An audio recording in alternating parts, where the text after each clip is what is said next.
পটুয়াখালীর বাউফলের কালাইয়া বন্দরের বিশিষ্ট মুদি ব্যবসায়ী শিবানন্দ রায় ওরফে শিবু বণিকের দোকানে ডাকাতির ঘটনা ঘটেছে। মুখোশধারী ডাকাত দলের সদস্যরা অস্ত্রের মুখে জিম্মি করে প্রায় ৫ লাখ টাকা লুট করে। এ সময় তারা ব্যবসায়ী শিবু বণিককে মুখ বেঁধে অপহরণ করে নিয়ে যায়। শুক্রবার রাত 10:15টার দিকে বন্দরের মার্চেন্ট পট্টি এলাকায় পুরানো নৌপুলিশ ফাঁড়ির সামনে এ ঘটনা ঘটে।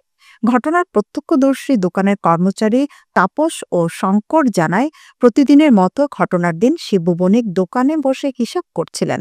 এ সময় দোকানের সামনে দরজা দিয়ে ৮-১০ জন মুখোশধারী দোকানে ঢুকে সবাইকে অস্ত্রের মুখে জিম্মি করে ফেলে।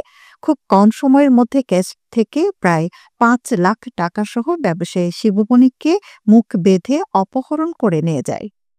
কর্মচারীদের ভাষ্য মতে দোকানের পিছনের দরজা দিয়ে দ্রুতগতিতে পাখি ট্রলার যোগে শিবু বণিককে নিয়ে তেঁতুলিয়া নদীর দিকে নিয়ে যায়।